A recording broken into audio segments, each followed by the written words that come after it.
Okay guys, a lot of things we need to get into. Stay focused. Hey guys, it's Morali, daily and consistent content. Let's get straight into this video.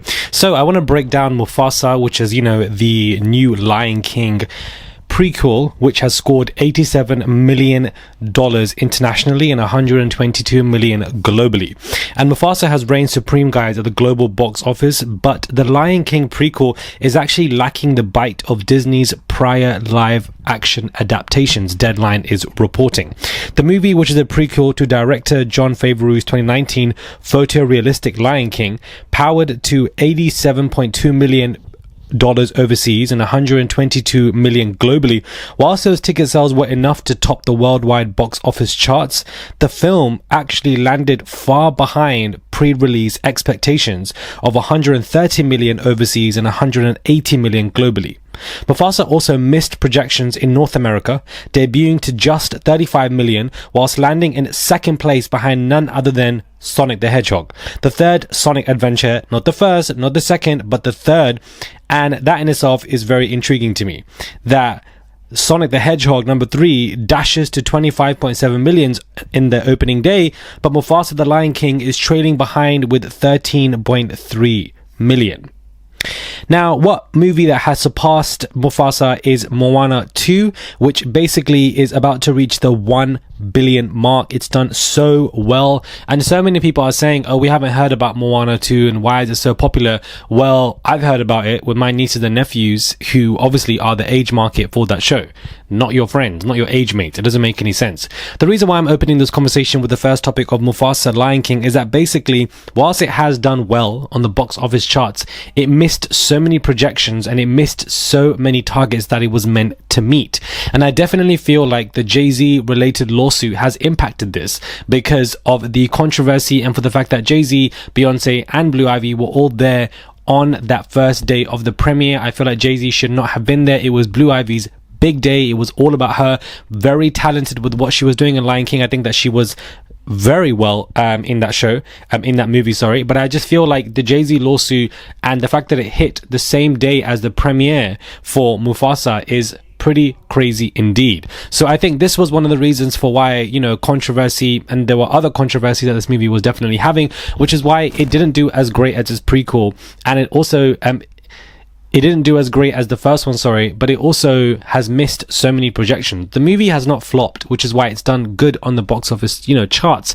But I do feel like the Jay-Z controversy has impacted this. And I feel like Disney need to look at things from a wider eagle-eye perspective because, they don't want these controversies that could have impacted all of this. I feel like it does because of the timing. The Jay-Z lawsuit, when his name was dropped, it went viral. The next day, Jay-Z immediately made an appearance at the Mufasa Lion King. Jay-Z's powerful statement as well, and so I think all of this just kind of etched into it. I just felt like Jay-Z did not need to be there. Beyonce and Blue Ivy could have just been there on their own. It's not everyday happy families, especially if this is taking place right before. But the projections, it's just not been good overall when Sonic the Hedgehog and Moana have completely surpassed Mufasa.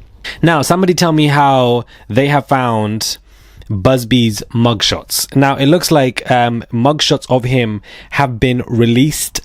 Blurry-eyed mugshots from his 2016 DWI bust in Texas, and I really want to know how this was released. Daily Mail's confirmed that the hotshot attorney was arrested by Houston police on March 31st that year and was charged with driving whilst intoxicated. He was later released after posting $500 bail. More recently, the high-profile personal injury lawyer who has been handled previous civil lawsuits against other public figures like Deshaun Watson and Travis Scott has become embroiled in a public legal feud that has seen more of the skeletons come out of the woodwork.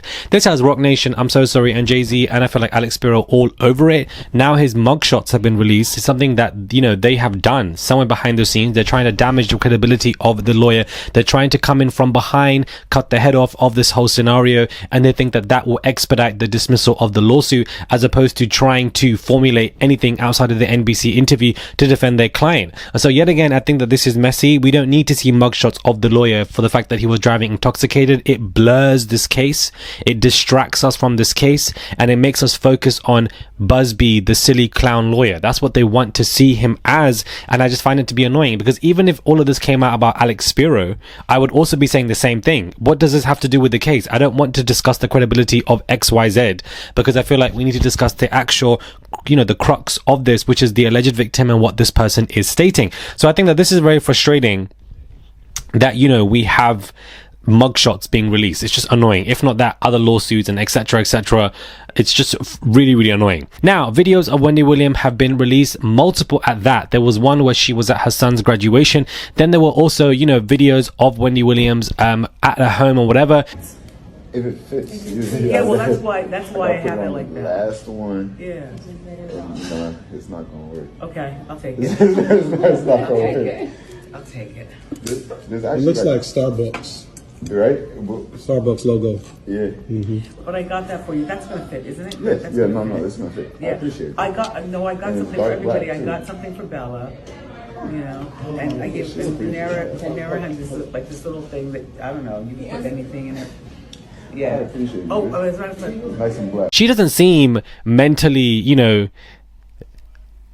deranged, which is what they basically said, that she was incapacitated. I don't think that she is at all. I feel like somebody's playing up to something, because she looks absolutely fine. Of course, videos that aren't that long, we're not there with her 24/7, so perhaps there are issues for sure, but I do feel like people are lying behind the scenes to hold on to her assets, her net worth, her money. But I'm glad to see these videos, because she definitely looks like she is doing well. Now, somebody online is discussing how Tina Knowles, Beyonce's mother, has basically been lurking on them, and I just find this to be funny, because it shows that she is definitely watching what people are saying online.